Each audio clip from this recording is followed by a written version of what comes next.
This idea that Trump is blowing him out of the water is just not supported by the data. You love the Real Clear Politics average. Yes, it it's is. it's within the margin of error. Look at the last 3 or 4 polls. Trump's up 2 in one, then it's tied in the other, then Biden's up 1 in the other. If you believe that Trump will win by 20 points of the black vote, I have many, many bridges to sell you. Or the youth vote. The guy had Vanilla Ice at his New Year's Eve party, and you think he's winning? How dare you, Jessica? How dare you defend I have heard a lot from you over the years, but that will not stand. Ice, baby, you're losing the youth vote. Well, that's our friend Jessica Tarlov at the 5. Once again, bringing the heat. I think this is the third time I've started a show with Jessica, telling it like it is. I mean, honestly, if you honestly do believe that the black vote and the youth vote is going in double digits to Donald J. Trump, if I got multiple bridges to sell you, I mean, come on now. Let's be honest. Vanilla Ice, baby. Vanilla Ice. Well, you know what? Let's see how that went. Here's a clip from Mar-a-Lago New Year's Eve.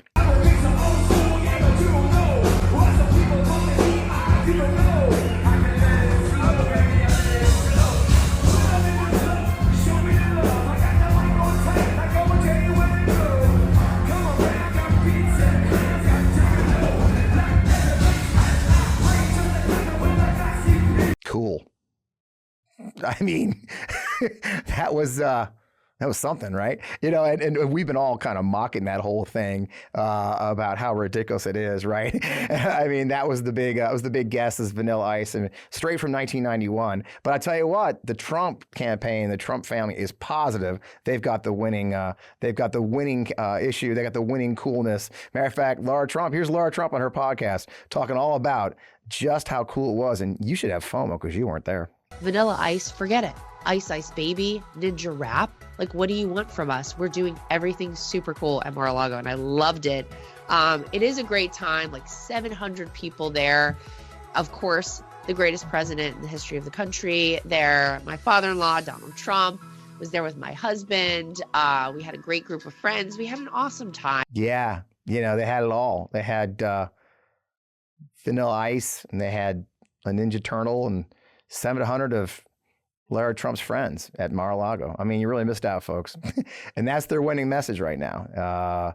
The royalty, the playing their games in Mar-a-Lago in Florida. So they're really in the youths, the youths. And it's easy to mock these people and their disconnect from reality. But, you know, politics is complicated, right? And there's no amount of reality that's having a hard time interfering with people's views these days, right? And so I really wanted to get a guest this week. I thought it was the perfect time to talk about the difference between vibes and reality, and the polls and the methods and the youth and everybody else and what's matters. So we got a great guest. We got a great show. Let's just get right into it.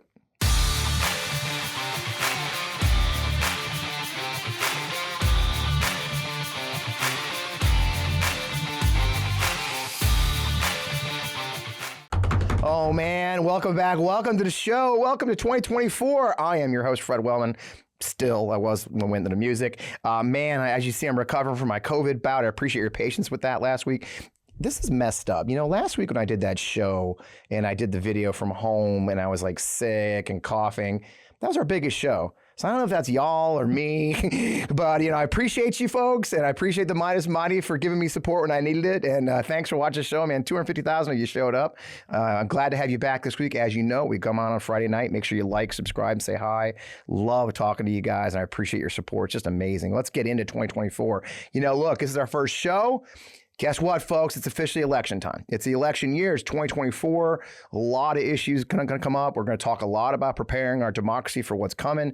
And I just really wanted to start the year off right. I'm thrilled to have a returning guest. John Della Volpe joined us on the old days of before we joined the MeidasTouch. John, of course, if you don't know him, I don't know how you don't know John Della Volpe by now, but he's the director of polling at the Harvard Kennedy School Institute of Politics, author of the great book, Fight, How Gen Z is Channeling Their Fear and Passion to Save America, as you can see here, available online in your favorite bookstore, I'm sure. Also the founder of Social Sphere, a Cambridge-based public opinion analytics company. And by the way, also writing a fantastic newsletter, JDV on Gen Z on Substack. I can't recommend it enough. You need to subscribe to that one. I was just reading this morning. John, you're doing great. Man, it's great to have you back, my brother. Thanks for coming on the show.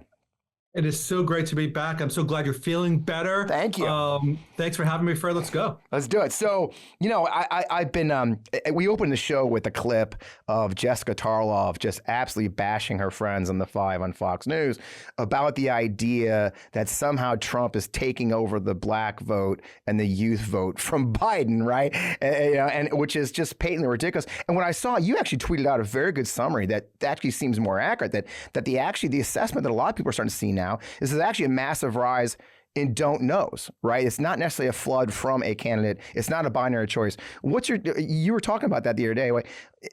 What is going on with these numbers? I mean, are the Gen Zers and the younger voters just having second thoughts about everybody at this point? Well, they're questioning everything. That's what they do. That's what young people do. Good point, right? They've been doing it right from the beginning of time. Can we take a couple steps back though? Please. And let's talk about Gen Z. Let's talk about millennials. Let's talk about the youth vote. Yeah. Right? We live in a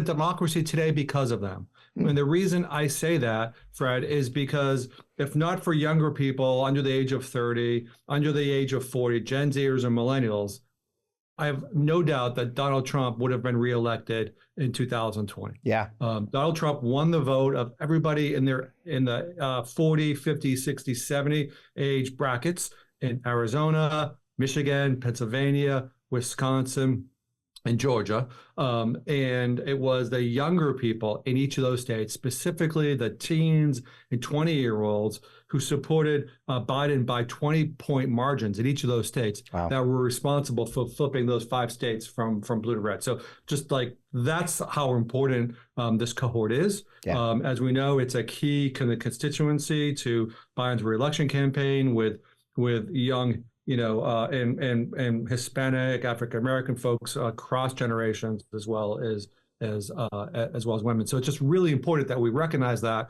And if we're recognizing that, let's make sure that we're like conducting research and polling that gives real voice to not just how they're thinking about voting today, but what their values and their attitudes are that are shaping that. Yep. So I just wanted to kind of start with that because it really matters when we're looking through, these horse race polls that we're looking at. The first thing I do is, all the polls are basically within a margin of error, right? Yeah. Some of them Biden's up by a couple, some of them he's down by a couple. But what is more important, I think, for us to look at is what are the factors that are driving kind of those top line numbers? Yeah. And what what I'm seeing when I look at the last couple dozen polls of the last couple of months is a real disconnect between pollsters, between methodologies. I can look at some polls, including my own Harvard poll, to show that the race among younger people looks what I would call relatively normal. Yeah. Democrat has a significant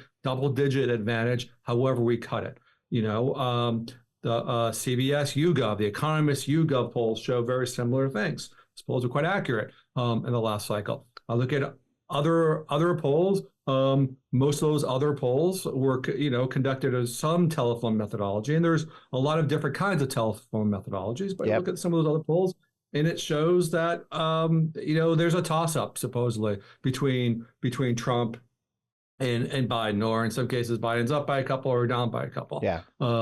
And I've got real concerns about that. I've got real concerns about the narrative that is allowed to play out. Kind of based on some of those polls that I honestly don't really feel like are an accurate reflection of public opinion among one of the most important subgroups in the electorate today, younger voters. Yeah, I love hearing you say that. It's nice to have a pollster who's honest about this. And that's what you went on. You went on for, you sent me a thread yesterday when we were talking about this disconnect between a phone poll methodology and an online poll. And my God, I mean, I don't have it handy, but it was nuts, man. I mean, the difference. Point difference, Fred. How much? There is a 23-point swing between, I tweeted a handful of polls, but all taken kind of in the first couple weeks of the last couple weeks of last year and this week, right? Yeah. So there's the most recent polls.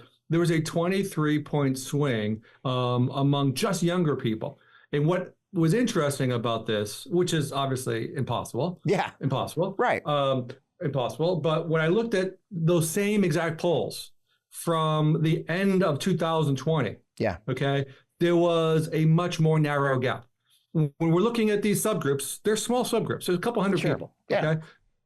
Has a margin of error of 8, 9, 10 points based on the exact sample size. But directionally, they should at least make sense. Yeah. They should at least make sense. And these 23-point swings are absolutely outrageous. But it's not all telephone polls, because there are some telephone polls that are showing it more like an online poll. Okay. So it's not just telephone versus online. It's much more complex. But again, the issue is when there was a USA Today Suffolk University poll, it's a solid poll, right? But that's one of the polls I cited in terms of kind of having that youth vote kind of upside down, and that driving basically a half a week's worth of news, saying that there's a significant issue with younger people moving towards Trump. Now, do they question Biden? Right? Sure. Do they have questions in terms of what they care about and what's being delivered? Absolutely, that's what campaigns are about. Yeah. But to believe that they're switching allegiances from their core values that overwhelmingly align with Democrats to a MAGA Republican, which is antithetical to so much their beliefs, it just doesn't really make sense to me, you know, and this is kind of what I do. So. Yeah, no, I love it. And then we get that what I mentioned, the don't knows, right? I mean, it's not necessarily, and I think also it's not a binary choice yet. I know it's hard to believe that everybody's just assuming Trump's the inevitable nominee. You got some pretty freaky stuff going on in New Hampshire right now where Nikki Haley actually is doing things, right? So I think we live in where everybody assumes everything's binary, but when you see both of them going down, we just see people who aren't sure yet, and that's okay, right? Because it's freaking January. It's not November yet. I mean, maybe we'll freak out. Maybe you should freak out in October, but not January, right? Listen, it's okay. It's a natural thing, and it's going to be more complicated, right? We don't necessarily know the outcome of, like you said, what New Hampshire is going to happen, and we also don't know who else is going to be on the ballot, right? Listen, so I don't think it's time to quote freak out, but I do think it's time, for folks to remind younger people that we live in a different and arguably a better place because of their participation in 2020, because of their participation, right? We've got record investment in climate. Because of their participation, we have an Office of Gun Violence Prevention and bipartisan legislation.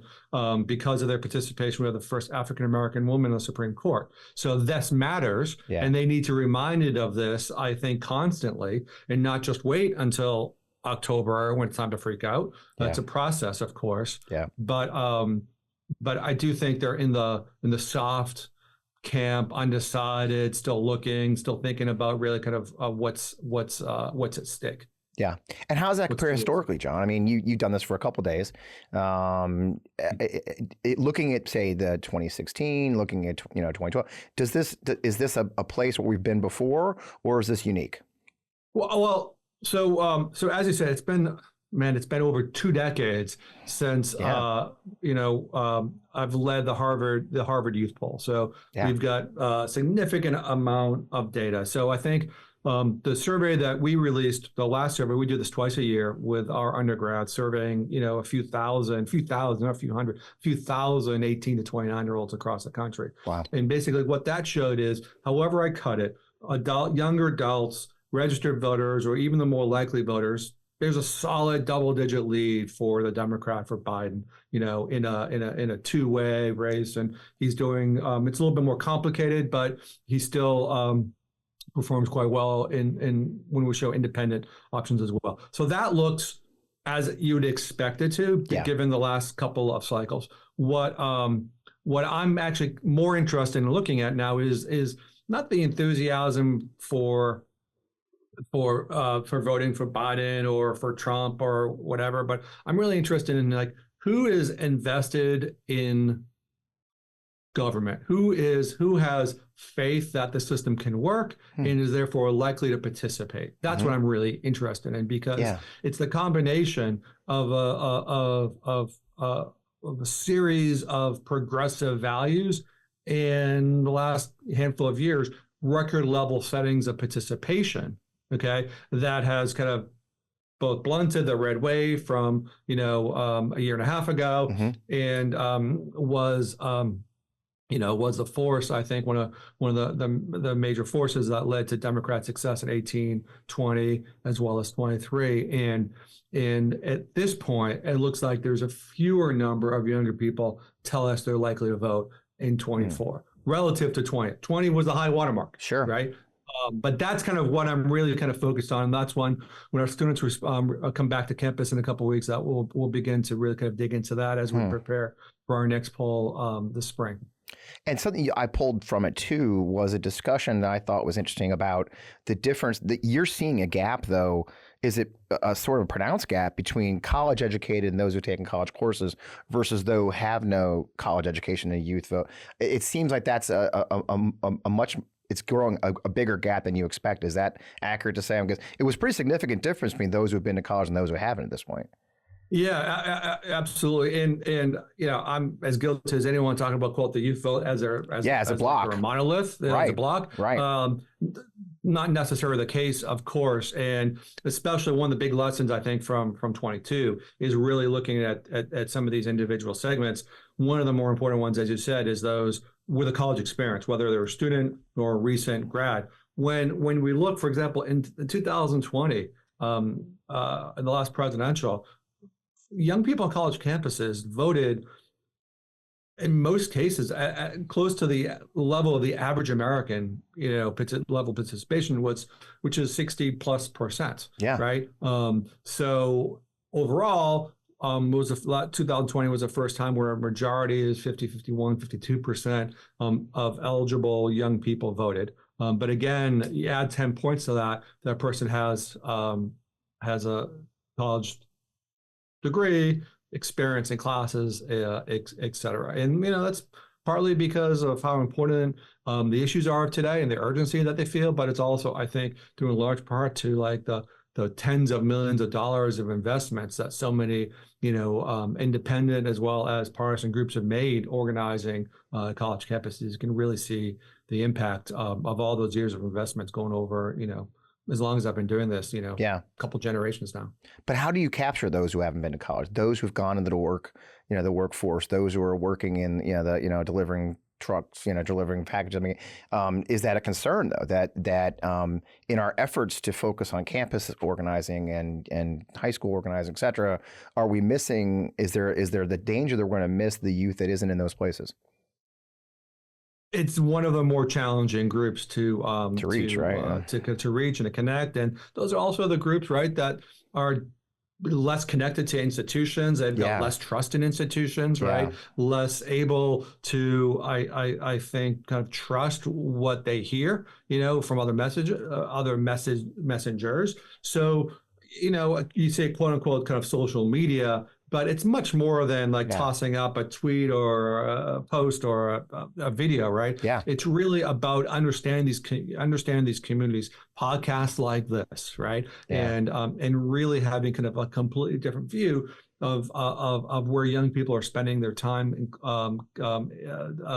having conversations about the things that they care in, and finding those natural ways to kind of incorporate the important issues of the day kind of within those things. So I think it takes a broad-based approach, connecting via the social media networks, through the gaming networks, through YouTube related networks, right? When we think about, I think there'll be a lot of work when we think about the summer concert festivals. Yeah. Those are opportunities where a lot of young people participate, many of which won't have a college experience. So we really have to think quite differently in terms of the way in which we're connecting and communicating with younger people. And I talk about sometimes when I talk to candidates, I talk about that it's a crosstab issue too. And what I mean when I say that is, this also may be a young Black person who didn't have the opportunity to go to college and they've gone right into the workforce or are not working, right? So when you have to think who these young people are, why they may not be in college or why their experience is different, and then reach because their issues are going to be different, right? When you're, for example, a country kid, right, who's working on a farm, right, or you're a black kid living in the city and just doesn't have that opportunity. Candidates are going to have to think of these cross-tab issues to reach, like you said, music festivals or the black experience. We joke a lot about Black Twitter. It is you have to have the right people on your team to do that. I did see that President Biden has hired a youth coordinator. I think one of the young ladies from Voters of Tomorrow, I believe, is so they are making an investment. Eve Levinson. Eve Levinson, right? So they're investing now. I thought that was a good sign that we're in January and they're investing in that. Are they going to invest heavily in that? Are you aware? I suspect they will. They will, and I think Eve is someone I've gone to know just because of the work, and I'm so impressed with the grassroots systems that she's been able to kind of employ over the years. Yeah. And having those skills attached to a $1 billion operation, I think is going to be quite effective. So I don't know a lot, but I do know that the Biden campaign understands the importance of younger people, and I'm sure it's a top priority for them. I'm sure of it. I love it. That's a great place to take a break. We've got some great sponsors. Our friends at Human and Roan joined us this week. Let's listen to them talk about their great products, and we'll come right back. We all have a heartfelt reason to support our blood pressure. In fact, more than half the U.S. population would benefit from blood pressure support of some kind. SuperBeets Heart Chews are an easy and convenient way to support healthy blood pressure, and they promote heart-healthy energy. Paired with a healthy lifestyle, the antioxidants in SuperBeets are clinically shown to be nearly 2 times more effective at promoting normal blood pressure than a healthy lifestyle alone. And with over 30,000 5-star reviews and counting, SuperBeets Heart Chews are having their moment. SuperBeets Heart Chews are incredibly delicious and so much better than any alternative supplements out there. I take my SuperBeets Heart Chews each morning, and it's really kickstarted my morning routine. After taking my SuperBeets Heart Chews, I feel like I have more energy, and honestly, I'm ready to take on the day. SuperBeets is the #1 doctor, pharmacist, and cardiologist recommended heart chew for cardiovascular support. It's blood pressure support you can trust. Support your heart health with SuperBeets Heart Chews. Get a free 30-day supply of your SuperBeets Heart Chews and a free full-size bag of turmeric chews valued at $25 by going to our own website, democracybeats.com. Get this exclusive offer only at democracybeats.com. That's democracy, BEETS.com. Check it out. Order some heart chews today. We recommend them highly. If you're like me, you understand the pain of finding out what to wear each day. I mean, most clothes I have are uncomfortable, never actually the size I really am, and not to mention how much time is wasted trying to find a good outfit. And when you do have a good fit, you can only wear it for a few hours. We have to change for an important meeting or dinner, find a new outfit. Now, everyone wants to dress well at all times because, simply put, it's a confidence booster, even for men like me. Men's closets were due for a radical overhaul and reinvention, and Roan stepped up to the challenge. Roan's commuter collection is the most comfortable, breathable, and flexible set of products known to man, and here's why. Roan helps you get ready for any occasion with the commuter collection, which offers the world's most comfortable pants, dress shirts, quarter zips, and polos. You've never have to worry about what to wear when you have the Roan commuter collection. With Gold Fusion anti-odor technology, you'll be smelling fresh and clean all day long, and on top of that, Roan is 100% machine washable, so you can just ditch it all in the dry cleaner or ditch the dry cleaner completely, put it all in your own washing machine yourself. I'm obsessed with the Roan commuter collection. We're on the move a lot, whether it's I'm catching a flight or I'm going to a meeting or whatever. The Roan commuter collection has never let me down so far. The commuter collection can get you through any workday and straight into whatever comes next. So here's what I want you to do. I want you to head to roan.com/Fred, use promo code Fred to save 20% off your entire order. That's 20% off your entire order when you head to RHONE.com/Fred and use code Fred. It's time for you to find your corner office of comfort. Check out our sponsor, Roan. I hope you'll buy some outfits today. So coming back into keeping that conversation going about the youth vote and reaching them, one of the things I also noticed in some of your polls that you've talked about and others is there seems to be when you were here on last time, we talked about how Democrats, of course, are all about issues. We joke a lot. They bring a policy pen to an argument, right? Whereas Republicans tend to be about feelings, and a lot of times that feeling is anger. But I'm also seeing now, a year later since you and I last talked, John, is it's like a lot. I try to frame this. It seems like vibes are running the conversation these days, and I mean, vibes being the way I frame it. Because, for example, there was a poll the other day that said, I think I want to say it was like 69% of youth are happy with their personal financial situation, but something like 29% flipped and said the national economy is bad. That's a really weird disconnect, right? Like you have people saying, hey, and that was at all ages, by the way, that they're happy with their personal financial situation, but consistently they said, yeah, but the national economy is trash. That just feels to me like a vibe checker, right? It's like, does that make sense? Am I crazy? Let's have that conversation. I'd love to. Let's have that conversation. Yeah. It's about, because I think it's about the way in which you're asking questions and the irrelevancy of some of these questions. So let's do that. Yeah. So what is that? I mean, because there's another poll you saw that people were, I got to find the number, overwhelmingly happy, like in every demographic. Yeah. And you were saying that's a great, nobody's asking that question. I think it was from December, are you happy? What do you, so when people are getting frustrated, the polls, should we be, I think what I'm hearing from you is that we should be frustrated because they're asking the wrong questions, right? And they're getting certain answers and then we're executing on those answers and they may not have been the right question. Does that make sense or am I off base? Yeah, I don't want to besmirch your profession, by the way. No. Well,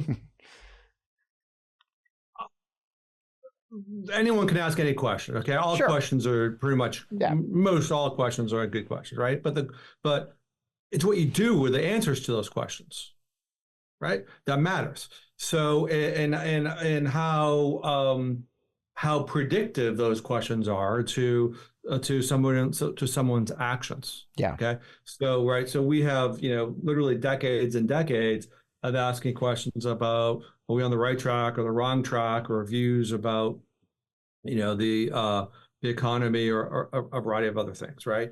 And I think in this post-Trump era, a lot of the old ways that we collectively think about the electorate are just not as relevant. Yeah. If they were relevant, okay, the Republicans would have had a red wave.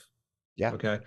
Because looking at all of those historical measures, most of them added up to, first term, first midterm incumbent president losing a large number of seats, looking at the state of inflation, some of the economic metrics.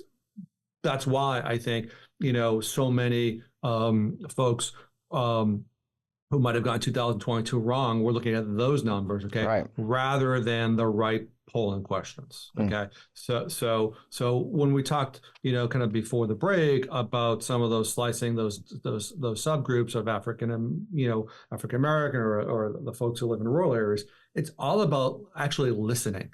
It's all about listening to the connection that they have with their community, with their country, what really matters to them, what keeps them up at night in ways that, politics and campaigns and candidates and government can affect those things. Okay. Yeah. So it's really about listening better. And as you said, I funded my own survey this past summer where I asked people on a variety of different topics, like how satisfied are you? How happy are you? Yeah. And as you said, I found people much more kind of satisfied and happy than I would have expected if I was just reading all those polls. In the Harvard poll, we asked, we always ask about your personal financial situation. Then we asked about the national economic situation. Right. And we had kind of completely different kind of responses to that, because I think when we talk about the national economic situation, we're just triggering a hard partisan response. When we look at the individual data on your personal financial situation, there's no difference between the way a Republican and Democrat answers that question, Fred. There's no difference. Right. They're both doing okay. Does it mean that it's easy to buy a house if you're a younger person? No. Does it mean, that you have no worries? Absolutely not. Okay.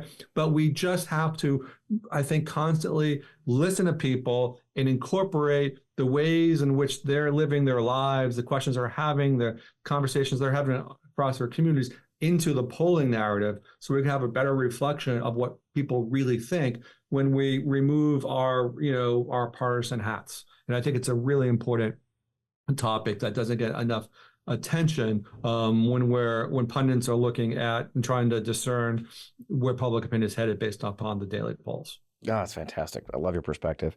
And along that note, one thing that did pop interestingly lately is while the number one issue that needs to be addressed the next year in some polls is the economy is always the economy, obviously, but number two was surprisingly foreign policy, which as a campaign guy, the common theme is that foreign policy, people talk about it, but nobody goes in the voting booth over foreign policy.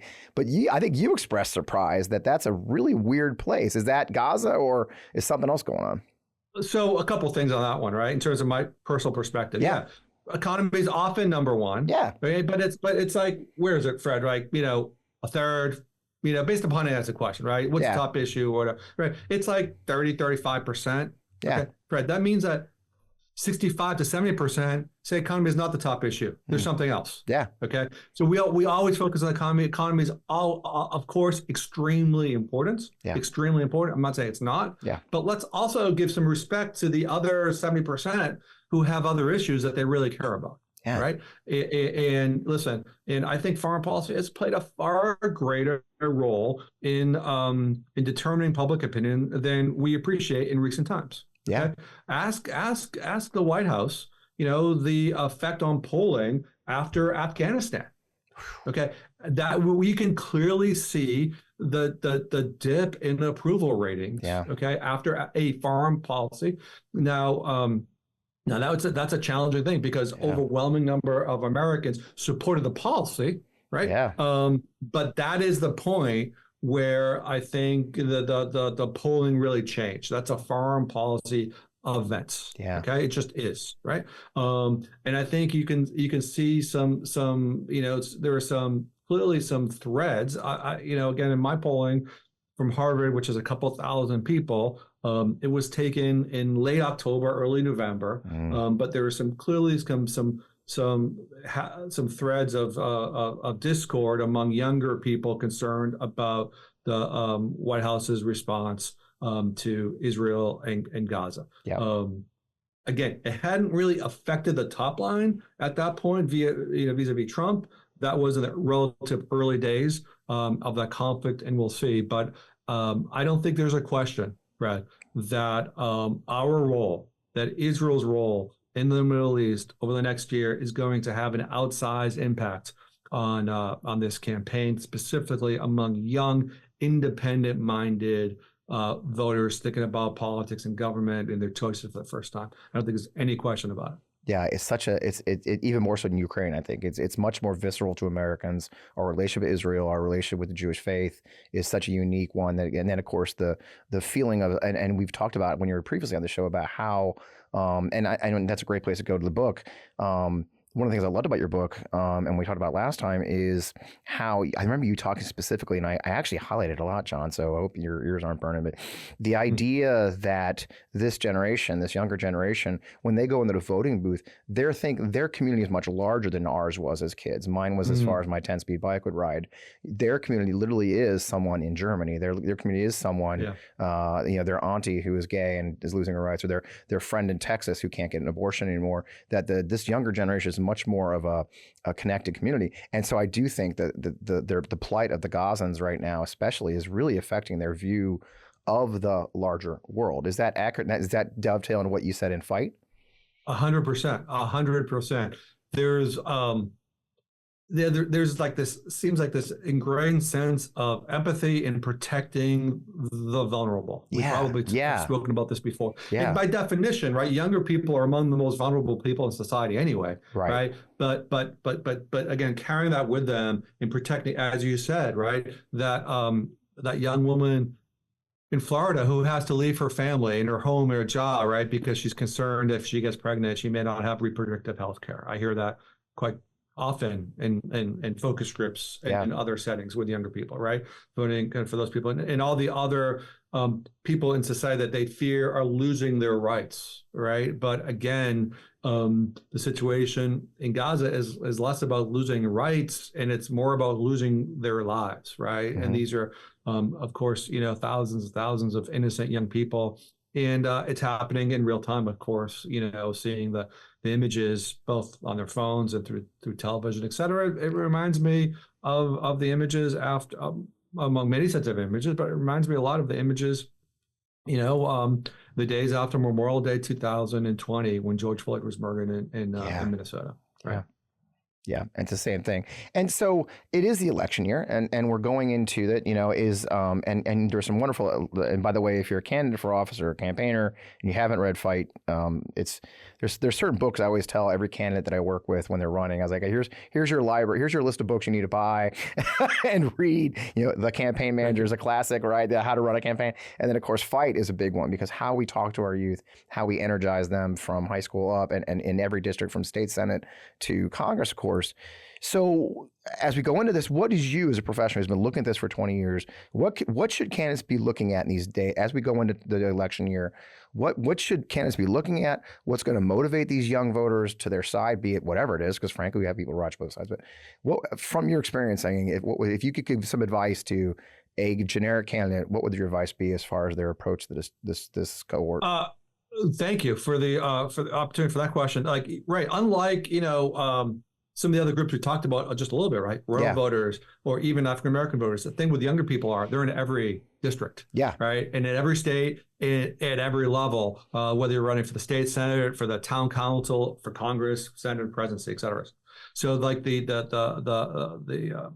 value and the impact of young people is so important. Here's the number one piece of advice. Is to understand what motivates young people to participate is whether they can see the tangible difference that government can make, right, in their lives and in their community, right? So and especially for those folks who are focused on local or state elections, there's even more opportunity, right, to show that impact. So younger people in many places, more younger people will volunteer in some meaningful form of community service than vote, because they can see the impact that volunteerism and that kind of civic engagement can have, right? Teaching someone, mentoring someone, building something, feeding someone, et cetera. So number one, it's all about the specifics in terms of how government can make a difference. That's kind of part one, right? The second part is, once you've done that, the second part is to listen and to spend time with young people and find those areas where values kind of align, right? And show that we may not agree on everything, we may not agree in the process, but in most places we're kind of on the same page. I hear you and kind of respect those values, and that's kind of what I'm fighting for, right? Yeah. And then the third thing, of course, is to show those differences between, how those values are reflected, and you're the individual that can move government forward to make those change on the issues that you care about compared to whoever the opponent is. So it's like a 2 or 3 step process. Yeah. It's not like targeting, communicating, mobilizing other cohorts that have a long track record of voting and participating. So that's kind of like the high level advice. But the other just really thing that I get a lot of value in is just listening, right? And whether that's I'm a big advocate of qualitative research, of focus groups, or even less sophisticated or less formal versions of those. You can learn so much by just surrounding yourself, with a representative group of young people from your area. Yeah, listen. Yeah, and just like you said, listen. I think you're absolutely right. And that's been my experience as well. Especially this youth want to hear. We just had an incident here, and it made national news. There's a school district, Francis Howell School District, across the river from us here in St. Louis, who had a little MAGA takeover of their district. First, they rescinded an anti-racism measure they had written during the George Floyd circumstances, and then they decided to get rid of Black history courses and Black literature courses that were optional courses, but had been sent by the SLPC. So they decided it was, woke. And the thing is, it blew up in their face. Immediately over 3,000 students, and this is a very overwhelmingly white district, by the way, overwhelmingly white district. But thousands of the students protested and marched and showed up at the school board meeting, and damned if they didn't actually force the school board to rescind that and reinstate these courses as optional courses. So this cohort is active at the youngest age now. So I feel we ignore them at our risk, don't we? Well, yeah, certainly that community, and there are a dozen of examples of that as well. Yeah, Fred, when we were their age, we voted, at least in the midterm elections, at half their level. Yeah. At half the level. So and nobody asked us to, really. Let's be honest. Right. Exactly. So baby boomers, Gen Xers, and even millennials were in that 18 to 24, 18 to 29-year-old cohort. They voted at half the level of this generation. Yeah. So the key is to realize their kind of their passion, that urgency, that fight that they have, and really kind of tap into that. Yeah. And show what they've earned based upon the efforts they put in already. Remind them of those things, right? They haven't, we haven't, gone to that promised land, right? We've made progress. We haven't gone all the way there, but we've made progress because of their participation. Remind them of that, and then and continue to kind of encourage them. They need to be. That's the thing, right? They need to be asked. That's just part of all of us, right? You asked me to be on the podcast. I wasn't volunteering to be on the podcast. You asked me, I did it. Same thing with voting. Same thing with voting. Right? Yep. It's funny. I back at our school where you work, I went to grad school there in 2007.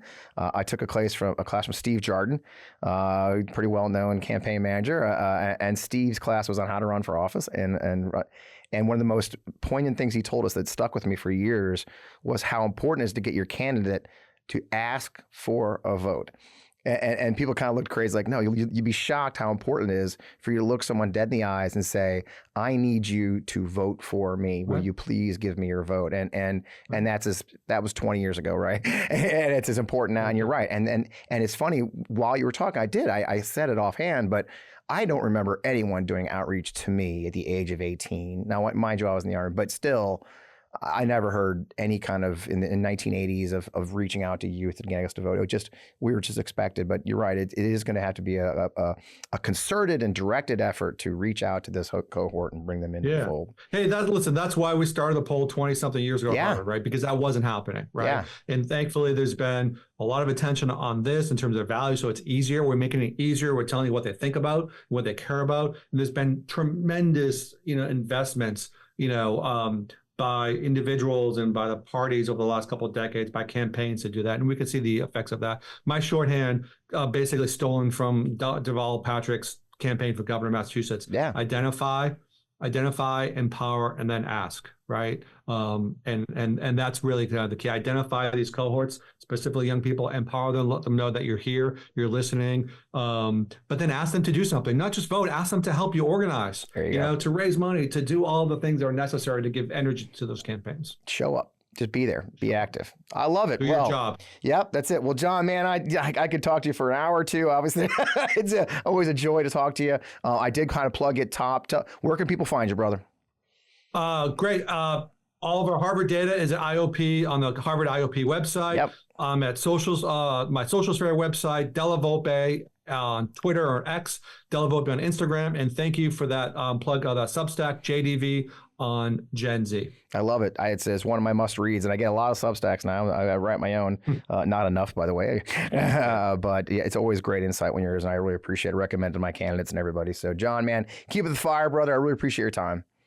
Always. Thanks, Fred. Good seeing you. Man, what a great conversation, right? It's and I love having guests that challenge what I think, challenge my assumptions, question my assumptions, and then we learn something from them. So I hope you got something great out of that. Look, there's a lot of issues here to deal with. We have to unpack. We have to think about what's happening, but it's not binary, folks. I think that's the biggest thing for me as I was getting ready for the show is that this, we live everything's black and white now, right? Every pundit has to be black and white. There's very little gray. There is gray here, right? There is dissatisfaction with what's going on in our country. Look, we'd be foolish and in denial if we didn't admit that there's a challenge with Mr. Biden's age and some of the foreign policy things that have happened between Afghanistan. Look, if you ignore those and act like that's not true, you're just going to get bit by them. But so for me, I'm a campaign professional. As a campaign professional, you have to be very honest with yourself, with your candidate, with your campaign. Say, hey, look, these are some of our weak points. How do we address them? There's lots of time. It's January. We're going into November. You heard from John how much can be done.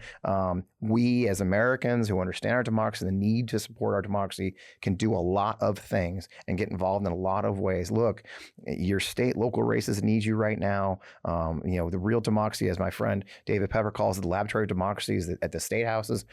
You can be involved in your democracy much more than writing checks. We love those, but you can be involved in a lot of really interesting ways, and I hope you will. I hope you'll do more than just watch and share, which, by the way, I love you for that. Watch and share the show, tell your friends about the show, but also get involved, man. This country is ours. This democracy is ours. We do live in a constitutional republic, and that means that you and I have to participate in it to get representatives who represent us and not themselves, represent you and not the special interest, represent you and your beliefs and not just what they're told in their churches on Sunday.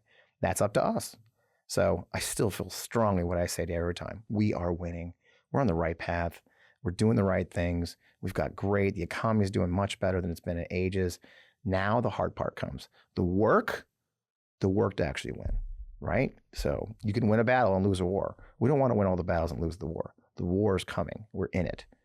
Keep up the fight. With that, I'm not going to bore you to death. If I'd love you, I'll send you a note out on Substack. Please follow our Substack. If you can subscribe for free. Love you to subscribe for pay. Most of the stuff's going out is free, but your subscription really helps me out. As you know, I got a lot going on. We did file our objections. We did file our dismissal request on the lawsuit for Mr. Flynn. I've posted that online. I'll post it again later when the show comes out. I'll probably do a Substack about it. I think Matt have been promising to do a Substack about it. I'll get that out, but it's interesting.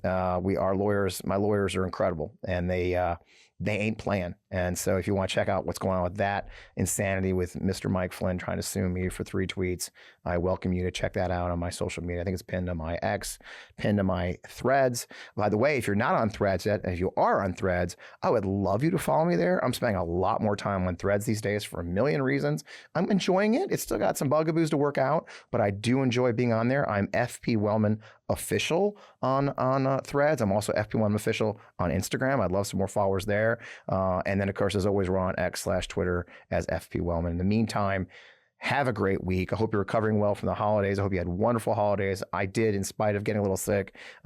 We've got an incredible year ahead of us for our democracy. I'm just thrilled that you're part of the On Democracy community and being part of it. With that, I can't wait to see you next week.